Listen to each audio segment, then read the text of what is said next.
안녕하세요. 책 읽기 좋은 날입니다. 오늘 소개할 책은 온갖 질병을 부르는 만성염증 탈출 프로젝트. 지은이는 듀크 존슨, 옮긴이는 안현순, 발행은 전나무숲입니다. 모든 질병은 염증에서 비롯되고 심장질환, 암, 비만, 당뇨병을 통해 만성질환의 위험 요인들이 만성염증과 100% 관련되어 있음이 밝혀졌습니다. 이 책은 만성질환을 집중적으로 파헤치고 어떻게 하면 만성염증을 차단할 수 있는지를 질병 예방의 차원에서 체계적으로 설명하고 있습니다. 저자는 과학적으로 증명된 동양의학, 서양의학과 전통의학의 강점만을 수용한 통합의학적 시각으로 만성질환을 예방하고 최적 건강을 실현하는 만성염증 탈출 프로젝트를 제시합니다. 만성염증 탈출 프로젝트는 만성질환의 근본 원인인 염증을 일으키지 않는 생활 방식을 말하는데요. 염증을 없애는 식사와 영양요법, 건강기능식품 섭취, 염증을 줄이는 운동, 정신건강, 스트레스 다루기, 충분한 수면과 휴식, 양질의 의료 서비스, 환경과 위생까지 생활 습관을 전반적으로 바꿔 염증을 제거함으로써 만성질환에 걸릴 위험을 낮추고 개선하는 방법입니다. 우리는 실생활에서 만성질환의 다양한 위험 요인들을 고려해 보아야 합니다. 만약 만성질환의 위험 요인을 갖고 있다면 이미 만성염증을 갖고 있거나 혹은 곧 갖게 될 것을 의미합니다. 따라서 최적 건강을 달성하기 위한 전략의 핵심은 염증을 제압하는 것이어야 합니다. 이 책은 예방의 관점에서 쓴 책으로 내용이 방대하면서 자세히 기록되어 있는데요. 오늘은 건강기능식품과 염증의 관계에 대해 알려드리겠습니다. 자, 그럼 지금부터 잠시 책 속으로 들어가 보겠습니다. 오늘도 책 읽기 좋은 날과 함께 좋은 시간 보내세요. 구독, 좋아요는 사랑입니다.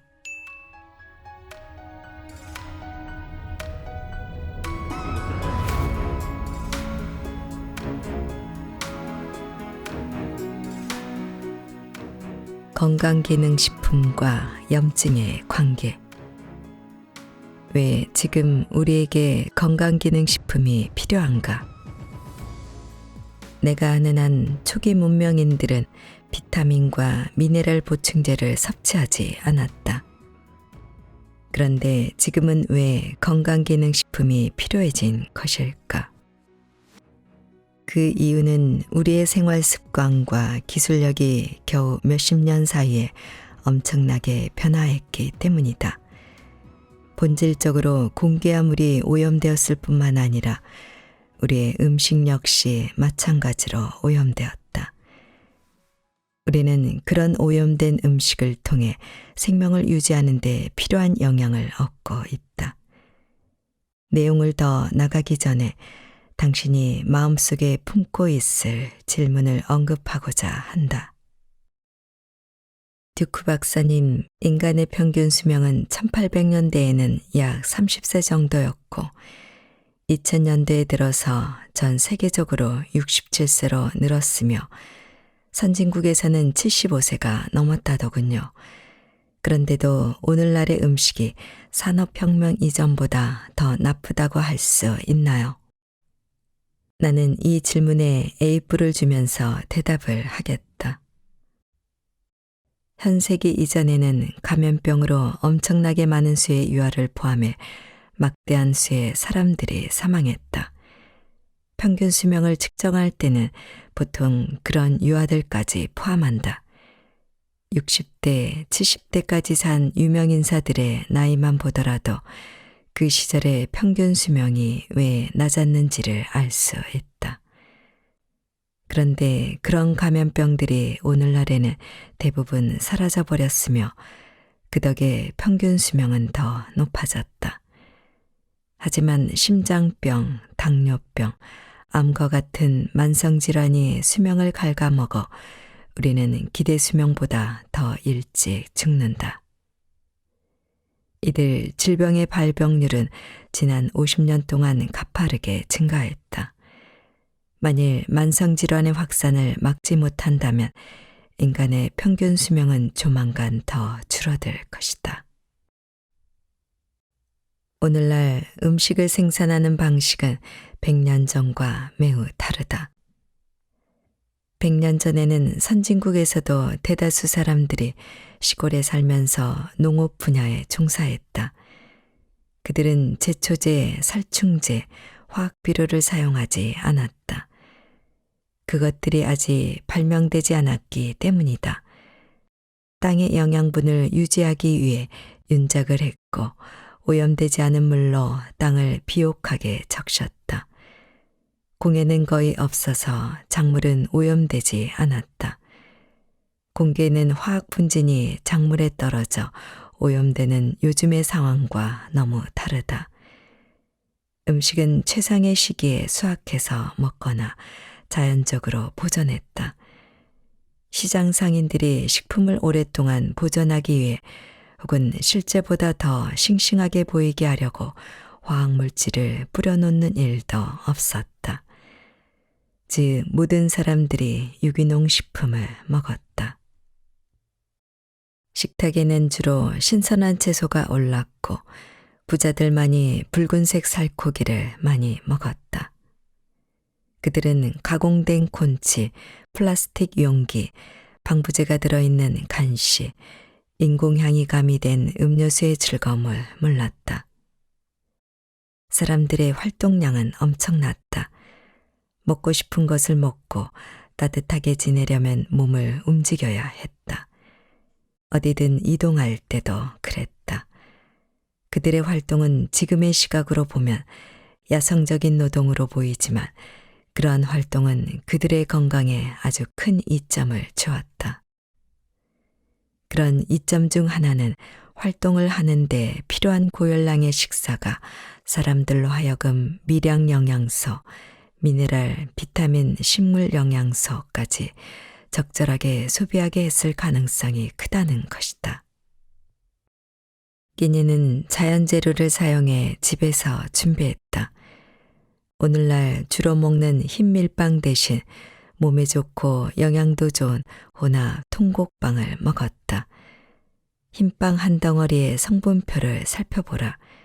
당지수가 높은 정제된 흰 밀가루 외에 첨가물도 여러 들어있다.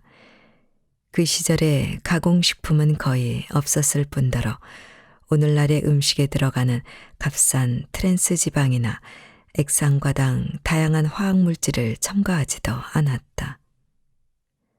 산업화된 삶의 일부가 된 수천 종의 화학물질에도 노출되지 않았다. 지금 우리가 쓰는 세안용품에도 화학물질이 넘쳐난다. 물론 지금이 예전보다 건강관리 측면에서 확실히 유리한 점이 있다.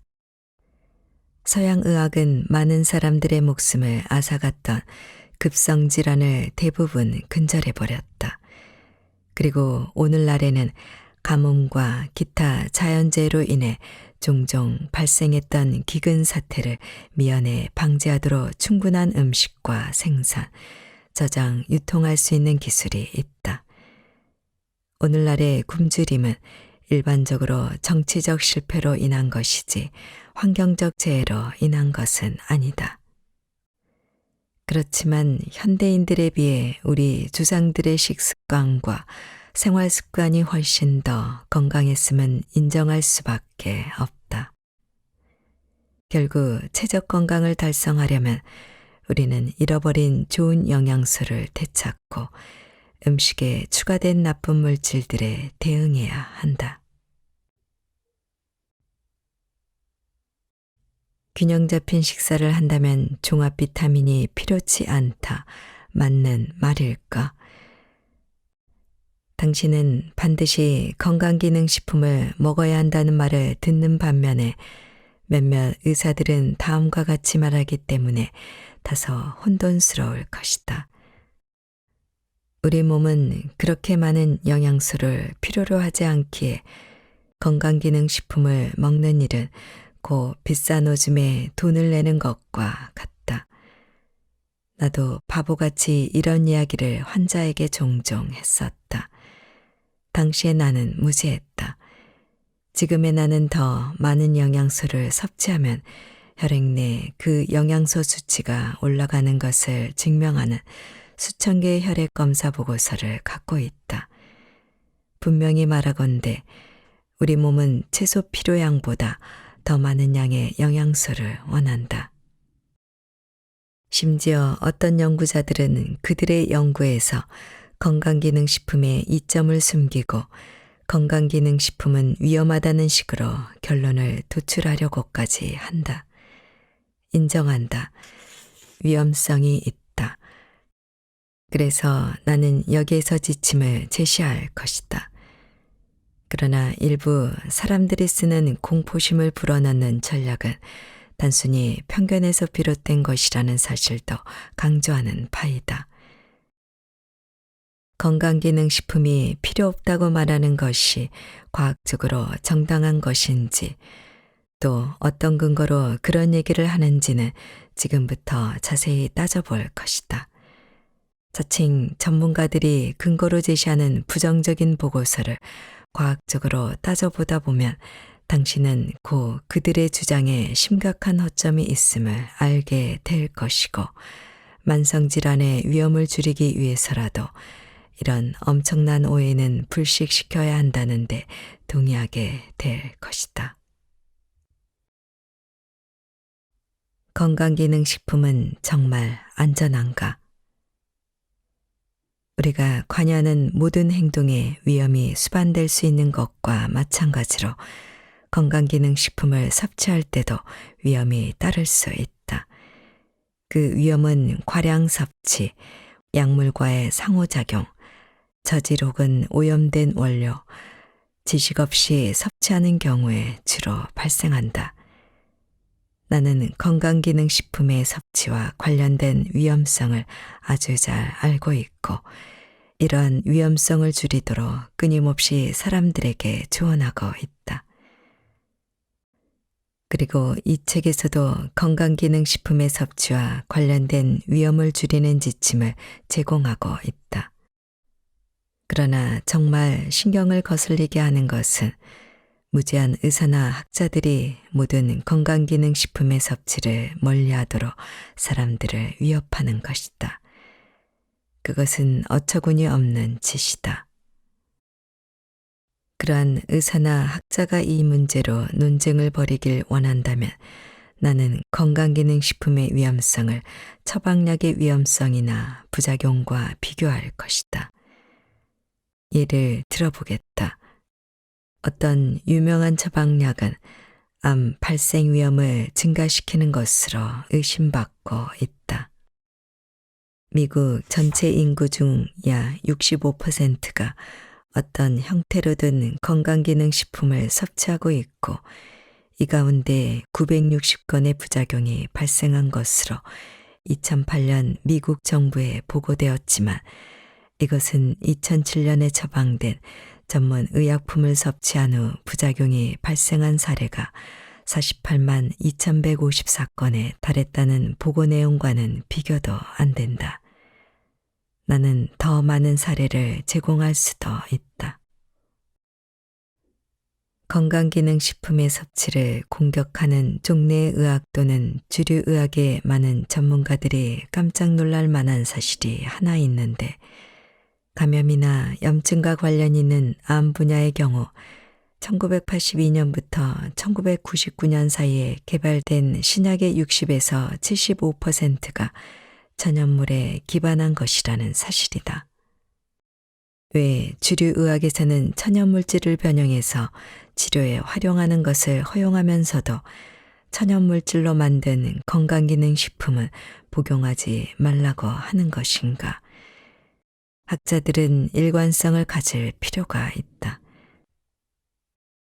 다수의 주류 의학 종사자들은 비타민C나 비타민 E와 같은 단일 영양소를 과량 사용하는 문제를 들어가며 역시 건강기능식품 섭취를 공격한다. 나 역시 단일 영양소의 과량 사용은 최선이 아니라는 데 동의한다. 그러나 이들은 지난 20여 년 동안 자신들이 엄청난 부작용을 일으킬 수 있는 단일 성분의 합성 화학 물질을 처방해 왔다는 사실을 깨닫지 못하고 있다. 내가 모든 처방약에 반대하는 것처럼 보이는가? 당연히 아니다. 일부는 훌륭해 그 덕분에 수백만 명의 사람들이 오늘날 살아있다.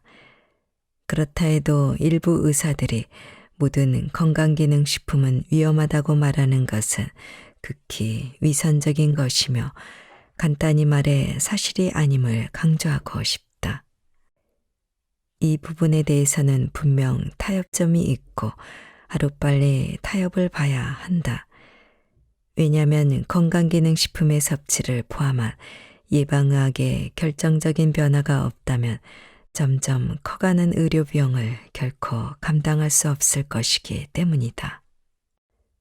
당신은 주치의의 조언과 더불어 최선의 과학적 가이드라인 안에서 약물과의 상호작용은 피하면서도 신뢰할 수 있고 엄정한 제조 공정을 거친 건강기능식품을 복용하기를 바란다. 우리는 건강관리 비용과 위험성이 적으면서도 모든 사람들에게 도움이 되는 타협점을 찾을 수 있을 것이다.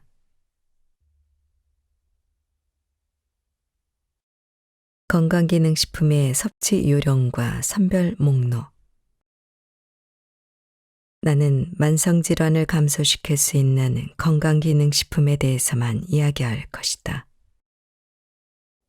주치의는 어떤 건강기능식품이 당신에게 더 유용한지 아니면 덜 유용한지, 또한 당신이 복용하고 있는 약물과 상호작용이 있을지를 알아야 한다. 그러니 건강기능식품의 보충 섭취와 관련해서는 주치의와 상의하고 그의 공고를 따르자. 여기서 나의 목적은 어떤 건강기능식품이 만성질환의 위험을 줄이고 최적 건강을 얻는 데 유익한지를 알려주는 것이다. 내가 권고하는 사항 중 일부는 깊은 연구를 통해 얻은 것으로 그 어떤 기준보다 권고 수준이 높을 것이다. 건강기능식품을 선별한 목록을 밝히기 전에 몇 가지 주의할 점을 이야기하겠다. 건강기능식품 섭취의 13가지 기본 원칙. 과유불급, 지나치면 모자란 것만 못하다. 어떤 건강기능식품이든 최적의 섭취량이 있으며 그 양은 사람마다 다르다. 그래서 단지 권장 섭취량의 2에서 3배를 섭취하는 것이 좋다라고 받아들여서는 안 된다. 만일 어떤 건강기능식품에 생리활성 물질이 있다면 그것을 과량 섭취했을 경우 심각한 위험이 따른다. 관심 있는 성분의 함량이 더 높다는 단순한 이유로 건강기능식품을 선택하지는 마라. 이 논리와 관련해 사람들이 가장 흔히 저지르는 오류는 비타민 B군과 관련된 것이다. 어떤 사람들은 비타민 B군이 수용성이므로 무제한 섭취해도 상관없다고 생각하지만 이것은 사실이 아니다. 천연은 안전하다는 뜻이 아니다. 장사꾼들은 때때로 그들의 제품 설명서에 천연이라고 기입함으로써 마치 그 제품이 건강에 좋고 안전하다는 것을 보증하려 한다. 그러나 독보석과 헤로인 같은 몇몇 물질은 천연물임에도 당신을 죽일 수 있다. 건강식품 전문 판매점 역시 상품 판매점이다. 건강식품 전문 판매점에 진열되어 있다는 사실이 건강에 좋은 제품이라는 보증은 아니다. 마왕은 그 위험성이 알려진 한참 후에도 많은 건강식품 전문점에서 팔리다가 미국 정부에서 마왕이 비정상 심박동 및 죽음과 연관이 있다는 근거로 금지하고 나서야 비로소 판매가 중지되었다. 광귤이라는 체중 감량 약제 역시 마왕과 유사한 위험성이 있는 것으로 밝혀졌지만 지금도 팔리고 있다. 전 세계 건강식품 전문점에서는 인체에 해로운 작용을 할 수도 있는 약초, 허브를 쉽게 구할 수 있다. 심지어 어떤 나라에서는 그것들의 제조와 판매를 전혀 규제하지 않는다. 다양한 허브가 섞인 제품은 피하라. 어떤 제품에는 10가지 이상의 허브들이 들어있다. 허브는 개별적으로 인체에 어떤 효과를 주는 것으로 알려진 식물이다. 논리적인 연결성 없이 여러 종류의 허브를 함께 집어넣는 것은 제품을 값비싸게 보이려는 상술에 지나지 않는다. 이것은 마치 약국에 있는 수많은 제품을 손으로 움켜쥐고 무작위로 먹는 것과 비슷한 일일 것이다. 그런 무작위 조합의 안전성을 뒷받침하는 문헌은 없다. 이와 같이 다수의 허브를 무작위로 선택 조합한 것은 수많은 연구를 거쳐 나온 복합 비타민, 복합 미네랄 보조제와는 완전히 다르다. 건강기능식품이 어떻게 만들어지는지 체크하라. 최고의 건강기능식품은 정결과 순도를 보증하는 엄격한 제조 지침에 따라 제조되고 포장된다. 모든 건강기능식품이 최고는 아니라는 것을 명심해야 한다. 합성화합물보다는 식품을 선택하라. 최고의 건강기능식품은 실험실에서 합성한 화합물질이 아닌 천연재료를 압축하거나 농축해 만든다. 하지만 최고 등급 미만의 건강기능식품은 대부분 합성화합물이다. 유기농을 선택하라.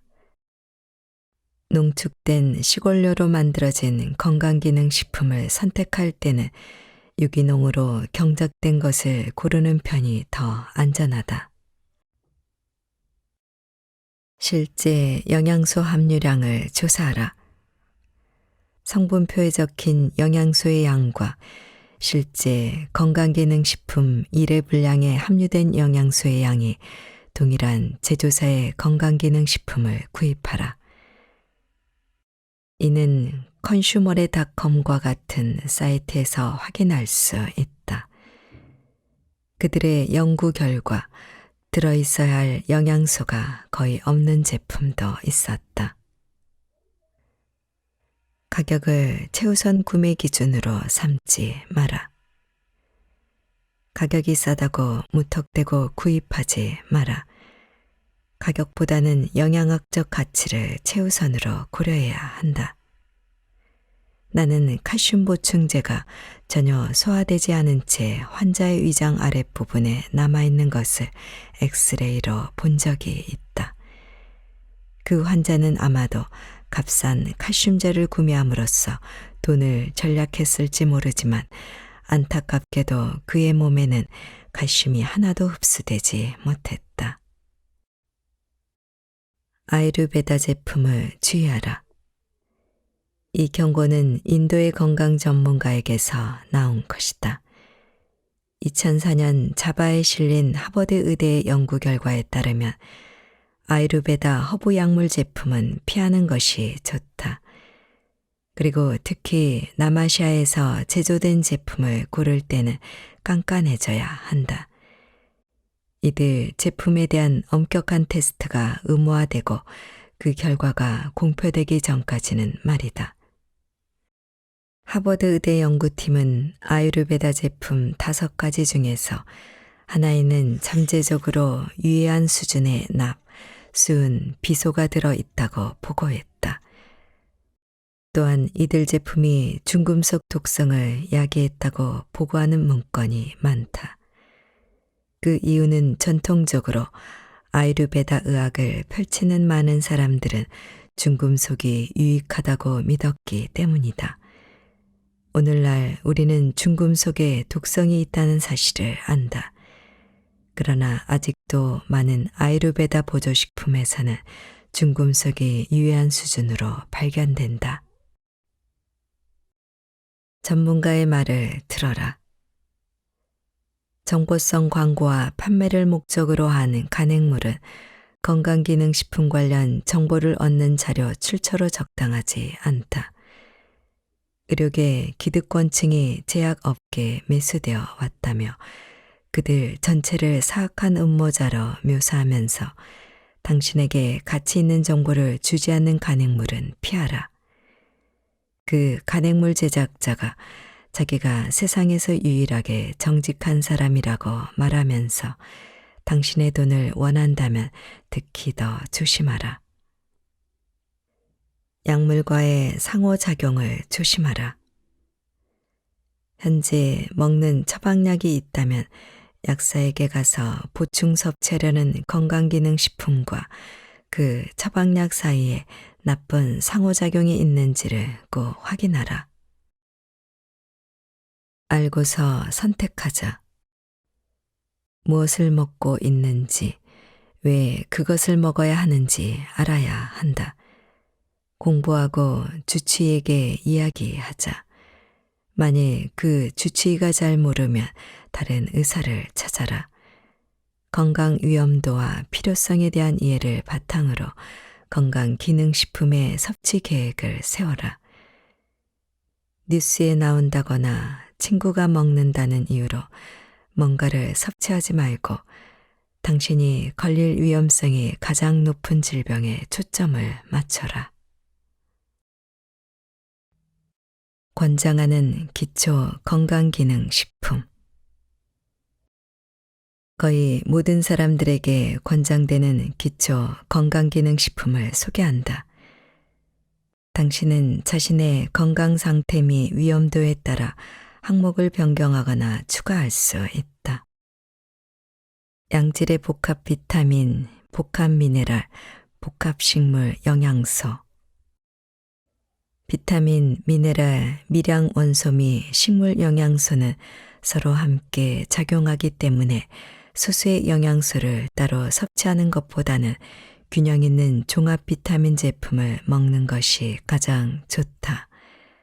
더군다나 한두 알 정도 삼키기만 하면 되기에 더 간편하다.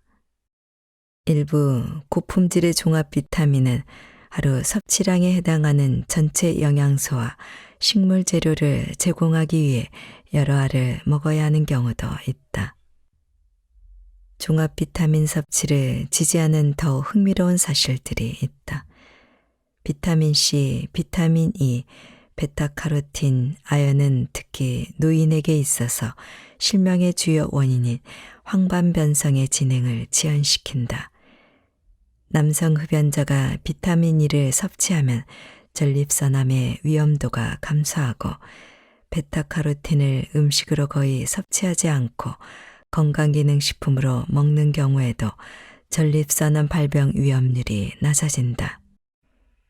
혈장 내 비타민 B6의 수준이 높다면 대장암의 위험 요인을 줄일 수 있다.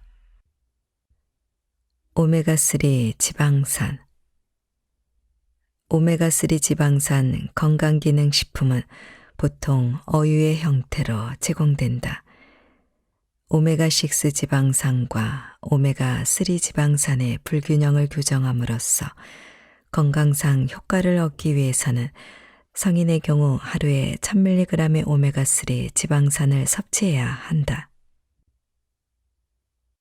건강기능식품의 형태로 제공하는 과일과 채소. 이것이 만성질환의 위험을 현저하게 줄이는 것으로 알려진 다양한 식물 영양소를 확실하게 얻을 수 있는 이상적인 방법이다. 확실히 얻을 수 있는 몇몇 식물 영양소는 쿼서틴, 석류, 라이코펜 및 녹차 폴리페놀 등이다. 칼슘과 비타민 D 관련 건강기능식품. 칼슘과 비타민 D는 식사 중에 함께 먹으면 골밀도를 증가시키고 고관절 골절과 비척주 골절을 방지한다. 낮은 비타민 D 수치는 여러 암과도 연관성이 있다. 또한 고혈압과 여러 다른 질병의 위험도와도 관련이 있다. 비타민 D와 칼슘은 당뇨병이 없는 성인에게서는 인슐린 저항성과 염증을 줄인다. 이럴 땐 건강기능식품을 추가 섭취하라. 만일 진행성 골관절염의 위험 요인이 있다면 글루코사민을 추가하라. 글루코사민은 무릎 인공관절 수술을 지연시킬 수 있다. 이것은 글루코사민이 염증을 감소시키는 효과가 크기 때문이다. 일부 연구에서는 글루코사민이 효과가 없다고 하는데 글루코사민 황산염이 아닌 글루코사민 염산염을 사용했기 때문이다. 심장질환이나 파킨스병의 위험성이 있다면 코엔자임 Q10을 건강기능식품 섭취 계획에 추가하라. 콜레스테롤이 문제라면 아마씨와 마늘을 추가하라. 암, 알츠하이머병, 치매 또는 파킨스병의 위험 요인이 높다면 녹차 건강기능식품 폴리페놀 추가를 고려하라. 인슐린 저항성 또는 심장질환의 위험 요인이 있다면 크롬을 추가하라. 인슐린 저항성이 있는 사람에게서는 인슐린 민감도를 증가시킬 뿐만 아니라 이상지질 혈증에도 효과가 있다. 앞에서 얘기한 건강기능식품 섭취의 13가지 주의사항을 마음속에 새기고 평판이 좋고 임상적으로 확인 가능하고 유기농으로 재배한 원료나 유기농에 가까운 원료를 농축한 형태로 만든 제품을 찾아보라. 식원료를 농축한 건강기능식품은 합성 제품에 비해 훨씬 비싸지만 그만한 값어치가 있다. 왜냐하면 시너지 효과를 내면서 작용하는 식물 영양소를 많이 포함하고 있기 때문이다. 만일 그럴 여력이 없다면 합성 제품이라도 먹어라. 아예 안 먹는 것보다는 확실히 더 낫다. 그러나 식습관도 나쁘고 생활습관도 좋지 않은데 건강기능식품이 모든 것을 바로잡아줄 것이라는 착각은 하지 마라. 줄담배를 피우고 고래처럼 술을 마시고 돼지처럼 엄청 먹어대는 상황에서 건강기능식품이 그런 안 좋은 생활 습관으로 인해 생기는 문제를 모두 해결해 줄 수는 없다. 건강기능식품은 식습관이나 생활습관이 바로잡힌 상태에서 섭취했을 때 더욱 효과를 발휘하게끔 설계되어 있다. 건강기능식품은 우리의 영양학적 게임 전략에서 틈을 허용하지 않는 백업 선수와 같다. 즉, 대부분의 팀 경기에서 선발 투수와 스타 선수에 의존해서는 장기적으로 성공하기 힘들다. 숙련된 선수들을 벤치에 대기시켰다가 선발 선수가 게임에서 아웃되어 나와야만 할 경우 공백을 메울 필요가 있다.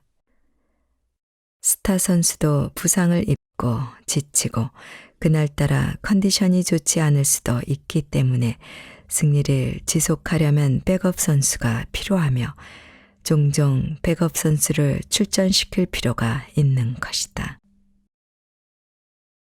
체적 건강이라는 경기를 이기는 데 있어 건강한 음식으로부터 양질의 영양 섭취가 대단히 중요하다. 그것 없이는 최적 건강에 이를 수 없다. 그러나 21세기를 사는 우리 대부분이 항시 잘 먹는다는 것은 힘든 일이다. 실로 이 문장은 왜 우리의 식단에 건강기능식품을 추가해야 하는지를 함축하고 있다. 현재로서 분명히 밝혀둘 것은 우리의 적은 결코 방심하지 않는다는 점이다. 만성질환에 대한 위험 요인은 언제든지 게임을 장악할 준비가 되어 있으며 그들은 지친다거나 단 하루의 휴가도 내지 않는다. 건강기능식품은 우리가 항시 음식을 제대로 챙겨 먹지 못하더라도 반드시 맞춰줘야 하는 영양수치를 유지하는 데 도움을 준다. 즉, 건강기능식품 없이 최적 건강을 달성하기는 매우 어렵다. 만성염증을 줄이기 위한 17가지 실천 방안. 1. 만성질환의 위험 요소를 제거하라. 이는 당신이 취할 수 있는 가장 중요하고 효과적인 조치다. 이 모든 위험 요소들이 염증과 관련이 있기 때문에 그것들을 당신의 삶에서 제거하면 염증을 감소시킬 수 있다. 위험 요소들을 한 번에 완벽히 제거할 필요는 없다. 위험 요소를 하나씩 제거하는 것만으로도 큰 차이를 만들어낼 수 있다. 2. 오메가3 지방산과 같은 천연 함영증제를 섭취하라. 현대인들은 천연 함영증제인 오메가3 지방산과 같이 건강에 좋은 기름을 외면하고 대신 옥수수 기름처럼 싸고 염증을 유발하는 기름을 더 많이 섭취하고 있다. 한류성 어류를 먹거나 올리브유나 카놀라유를 사용해 건강에 좋은 고도불포화 지방산의 섭취를 늘리면 염증이 줄어드는 것으로 알려져 있다. 3. 운동하라. 연구에 따르면 운동 역시 염증 감소와 관련이 있다. 운동 부족은 손으로 꼽는 위험 요소들 중 하나다. 하지만 너무 중요해서 더 강조할 수밖에 없다. 발달된 편리한 기술 덕분에 우리는 거의 움직이지 않으며 살고 있다. 이는 모든 신체 노동을 없애는 것이 좋다는 잘못된 이론에 기반을 둔 것이다. 자동차에서 에스컬레이터, 리모컨, 개인용 컴퓨터에 이르기까지 기술로 만들어낸 편리한 도구들은 우리가 움직이지 않고도 삶을 영위할 수 있게 만들었다. 하지만 이 발전은 우리 수명을 몇 년은 단축시키는 역할도 했다. 건강해지려면 움직일 필요가 있다. 집 주위를 가볍게 걷거나 공원에서 아이와 놀아주거나 하는 정도의 활동도 운동이며 유익하다. 만성질환의 위험을 감소시키는 운동을 하겠다고 헬스클럽에 등록할 필요는 없다. 여가 시간에 산책하는 것도 염증을 감소시킨다는 연구 결과가 있다. 거기에 자기 몸에 유익한 건강기능식품을 추가하면 더 큰 항염증 효과를 볼 수 있다. 4. 복합 비타민, 복합 미네랄 제제를 섭취하라. 5. 포화지방, 트랜스지방, 오메가6 지방산의 섭취를 줄여라. 이들은 염증과 관련이 있는 지방이다. 이것들의 섭취를 피하려면 트랜스지방, 포화지방 함량 제로라는 문구가 표시되어 있지 않은 가공식품의 섭취를 줄여야 할 것이다. 붉은 빛을 띠는 고기나 어류, 트랜스지방산에는 오메가6 지방산이 포함되어 있다. 오메가6 지방산이 많은 기름은 옥수수 기름, 홍화유, 면실유, 해바라기유, 땅콩기름, 참기름, 포도씨유, 콩기름, 콩기름의 일부 오메가6가 들어있지만 등이다. 우리가 추천하는 기름은 카놀라유와 버진 올리브유다. 6. 황사나 황염증 관련 건강기능식품을 섭취하라. 식물 원료를 농축한 식물 영양소, 예를 들어 레스베라트롤과 풍부한 제품을 섭취하라. 황산화제는 염증을 감소시키는 것으로 나타났다. 7. 하루에 7에서 9분량 4에서 5컵의 과일이나 채소를 먹어라. 1 분량은 200ml 컵 기준으로 반컵 정도를 말한다. 채소와 과일을 먹는 것을 대체할 만한 것은 없다. 과일이나 채소에는 염증을 줄이는 천연 황산화제나 식물 영양소가 들어있다. 8. 가공식품을 피하라. 가공식품이란 액상과당, 트랜스지방, 기타 화학물질 등이 들어간 음식을 말한다. 가공을 통해 음식에 더 많은 화학물질을 첨가할수록 만성염증이 생길 확률이 높아진다. 그렇다 조리 가공에서 판매하는 음식을 즐겨 먹는다면 삶은 편안해지지만 수명은 더욱 단축될 것이다. 9. 패스트푸드를 피하라. 패스트푸드를 먹으면 염증 반응이 증가한다는 연구 결과가 있다. 이는 패스트푸드는 대체로 값싼 음식 재료들로 만드는 것과도 관련이 있는 것 같다. 10. 유기농으로 키운 과일, 채소, 고기, 유제품을 먹어라. 기업형 농장이나 식품업체가 제조 사용한 제초제, 살충제, 호르몬, 항생제 등은 고기, 과일, 곡물, 채소, 유제품을 사람이 섭취할 때에도 여전히 잔류할 수 있다. 보통 이러한 화학물질은 식물이나 동물의 지방질 부분에 흡수되어 저장되기 때문에 우리가 그 식물이나 동물을 먹을 때 같이 먹게 된다. 축산업자는 도축을 하기 몇 주 전에 가축을 더욱 빨리 자라게 하기 위해서 항생제나 호르몬을 투여한다. 이러한 항생제나 호르몬은 그 고기를 먹은 사람의 지방질 부분으로 옮겨져 저장되고 점점 축적되어 결국 만성염증을 일으킨다. 일부 제조업자들은 자신이 만든 식품을 자연적인 방식으로 생산한 것처럼 포장한다. 그러나 유기농 식품이라 해도 깨끗이 씻는 것을 잊어서는 안 된다. 여전히 그 표면에 박테리아가 남아 있을 수 있기 때문이다. 11. 당부하가 낮은 탄수화물을 섭취하라. 당부하가 낮다는 것은 단순당이 적게 들어있다는 것을 의미한다.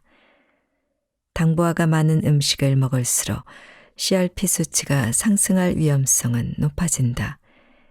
어느 연구 결과에 따르면 환자들이 수용성 식이섬유가 풍부한 채식을 하자 CRP가 28% 낮아졌다. 내가 당부하가 낮은 식단이 아니라 당부하가 낮은 탄수화물 섭취만을 추천했다는 것을 주목하라. 13. 저용량 아스피린이나 기타 항염증제를 섭취하라. 주류 의학계에서는 심장마비의 위험성을 줄이기 위해 동맥의 응고를 감소시키는 아스피린을 환자들에게 권해왔다.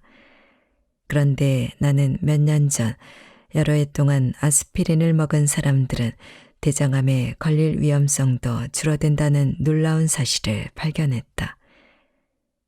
아스피린은 심장질환과 더불어 만성질환을 야기하는 염증을 줄이는 데 도움이 된다는 증거로 볼 수 있다. 그러나 나는 이를 제한하는 것이 주저되기도 한다.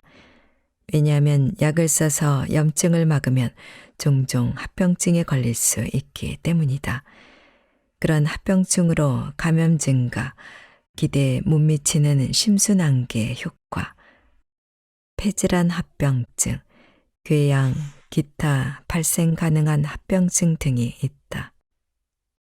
이러한 부작용이 있는데도 미국에서만 연간 8천만 명이 넘는 사람들이 염증성 질병을 치료하기 위해서 이 약을 처방받는다.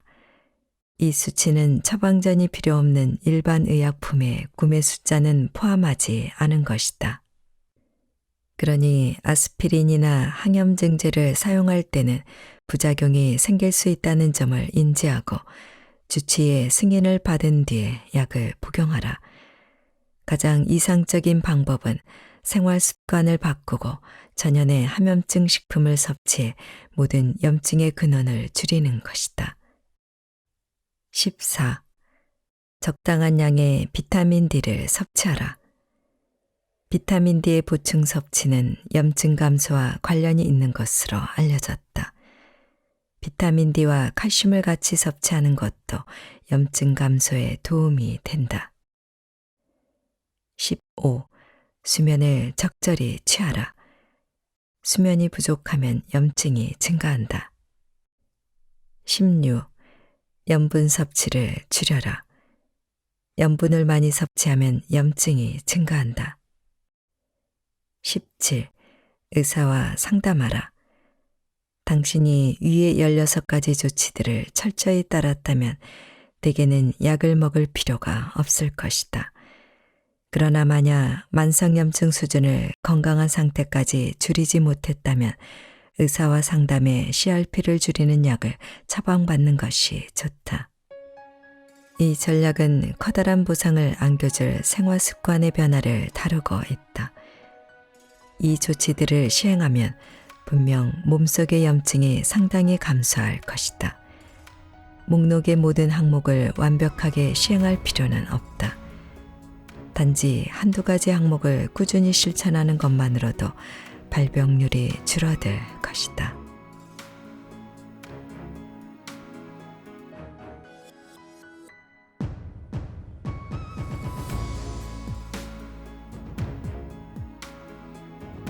책 읽기 좋은 날 오늘은 만성염증 탈출 프로젝트를 보내드렸습니다.